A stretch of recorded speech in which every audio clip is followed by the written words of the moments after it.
Welcome to another episode of Bent Not Broken. Heartbreak and trauma may feel like the end of your story, but here it's the beginning of a bold new chapter. I'm your host, Coach Deborah Griffiths, and this is the space where women rise, rebuild, and rediscover their purpose. Remember this truth: you are bent, not broken.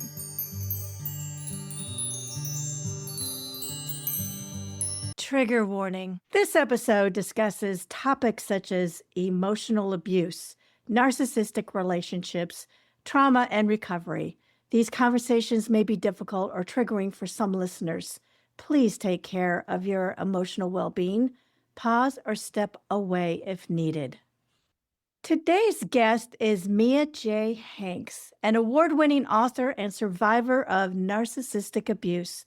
Her powerful memoir, Bride-maid, shares her 30-year journey with a covert narcissist and offers hope and healing for others walking a similar path.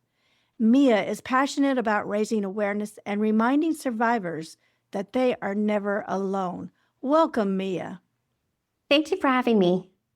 Oh, you're very welcome. So let's get started. You wrote, "I had not been courted. I had been acquired." That's a powerful realization. Can you take us back to that moment when you first began to see through the smoke and mirrors of your marriage? Yeah, so I met my now ex-husband when I was 19, and we got married. I was 21. So I was very, very young, very naive. I had come from a very sheltered background, what I like to call an idyllic childhood. I didn't have experience with narcissists or narcissism. I really didn't know what that was. It just wasn't something that I ever thought I would encounter. And so those red flags, it took a long time to start to see them and start to understand what they were. But I noticed very early on that my husband had no empathy. I mean, just none. He could not self-reflect. He could not see things from other people's points of view. He couldn't put himself in someone else's shoes. And it just seemed like there was a barrier wall and he was cold. Yeah, definitely early on, I did feel more. I didn't understand what I was feeling, but it definitely felt like I was more of a possession rather than a partner. That's very accurate. I felt as though I had been acquired. I understand that feeling. Can you give us some examples of the lack of empathy that he might have shown towards you? Yeah, definitely. The first thing I can really remember is early in the marriage when I was sick with the flu or some sort of virus. Rather than being sympathetic towards me or trying to help me, his response was to be angry. He was mad that I was sick. And I thought, this is really strange. Who gets mad because their partner is sick? That makes no sense. But again, because I was young and naive and didn't understand things like emotional abuse, psychological abuse, I thought, well, it's just a personality quirk. And I think partners of narcissists tend to think, if I just hold on a little bit longer, it's going to get better. Eventually, it's going to get better. But these people, they don't have empathy. Some have low empathy, but some have no empathy. And it really is, I think, probably any victim of narcissistic abuse would probably say it's the first big red flag that they see. On the outside, you describe appearing to be the perfect couple, but inside it was a different story. What were some of the earliest red flags that you can now recognize in hindsight? When we would be out in public, he would be over the top nice to me, very complimenting, always telling people, oh, isn't she great? Isn't she so beautiful? Building me up to make himself look good.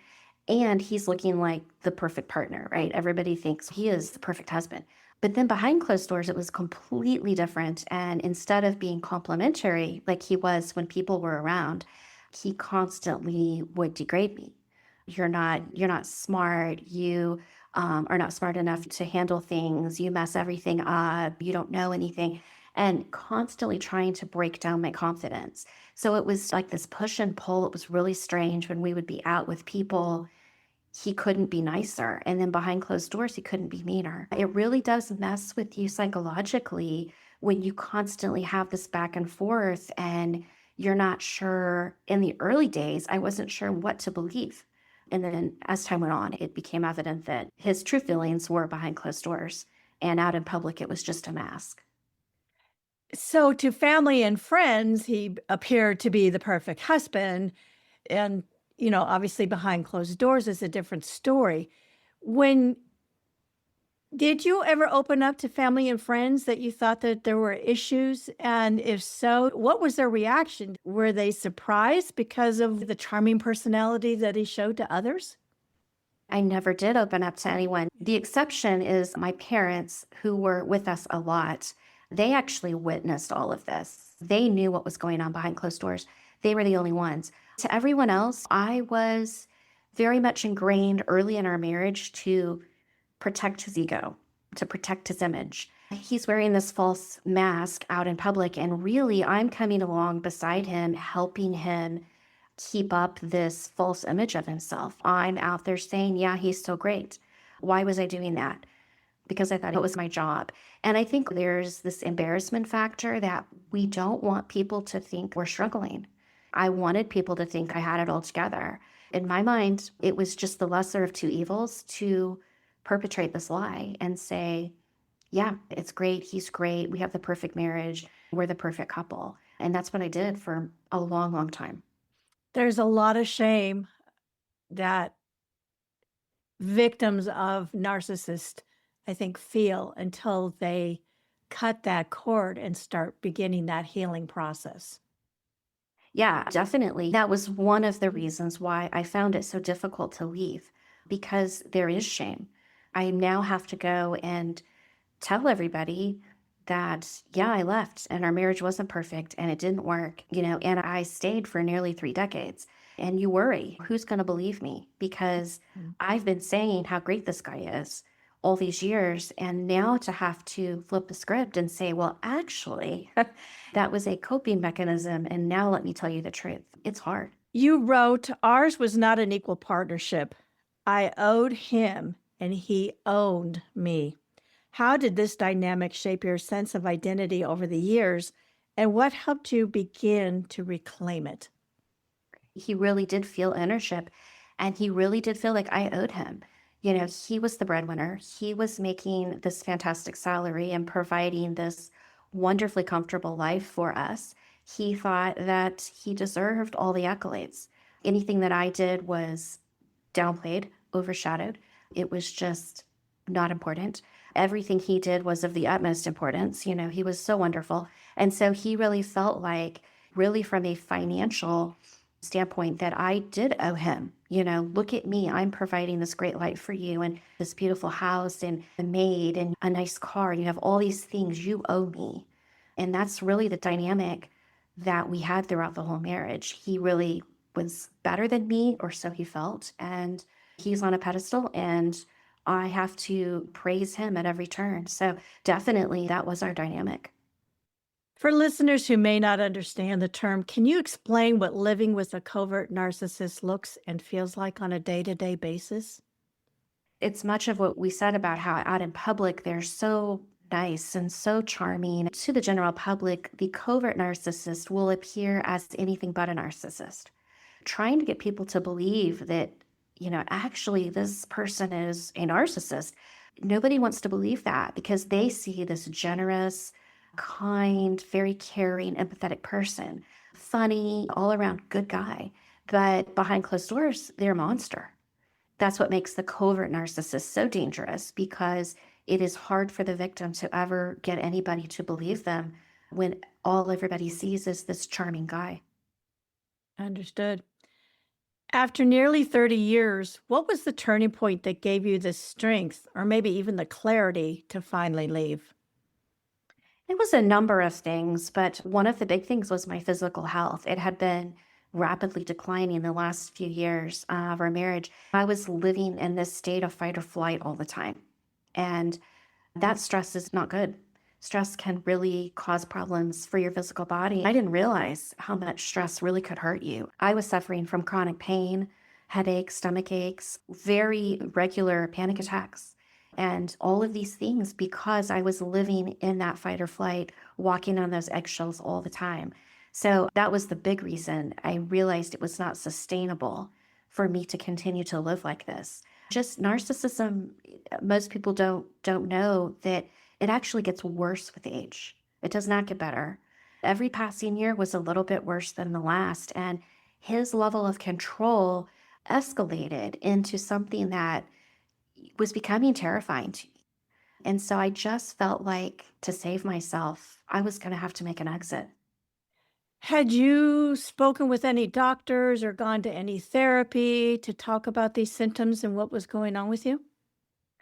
Yes, I did. After I left, I did find a therapist who was very well versed in narcissism.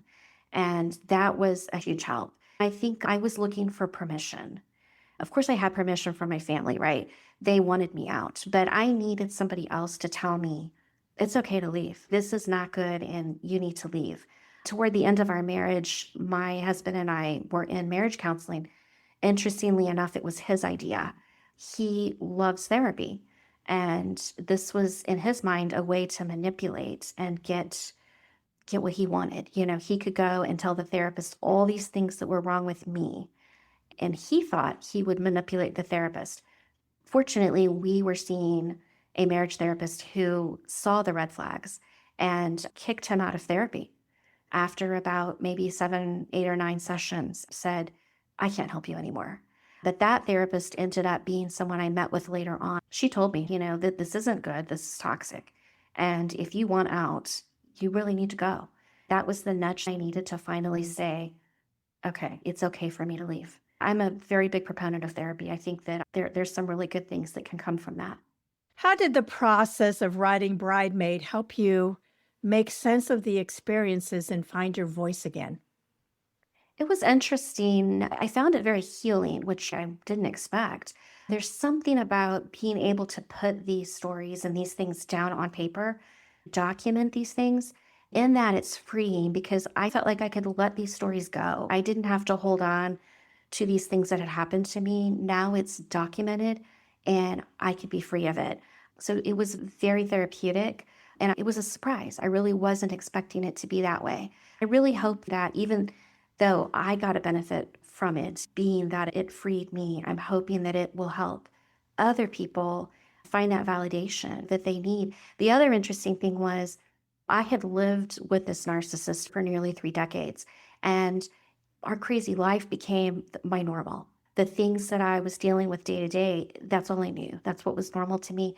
And I found that when I was writing these stories and all these things that had happened, I thought, wow, this is kind of bad. I think we don't realize when we're in it how bad it really is until we find ourselves telling somebody else.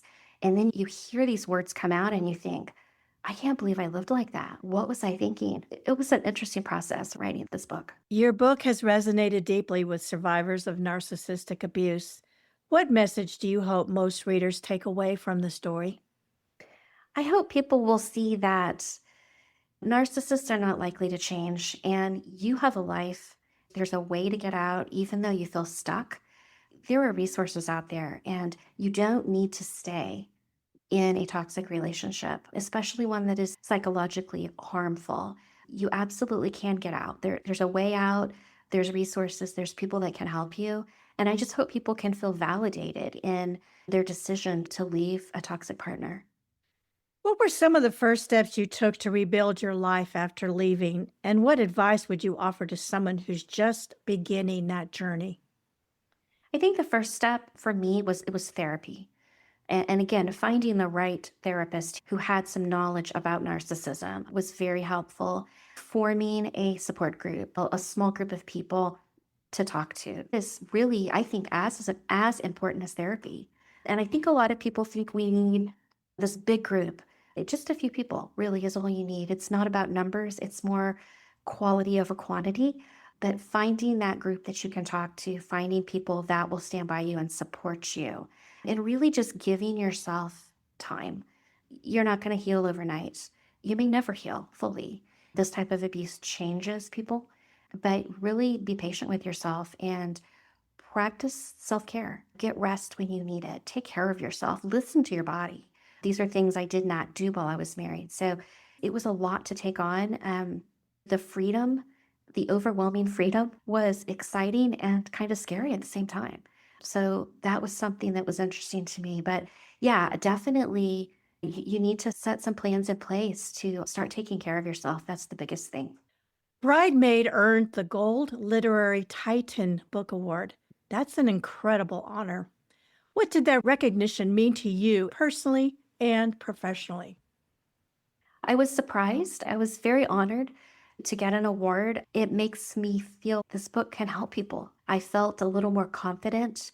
It's hard to put a book out there, especially your own personal story.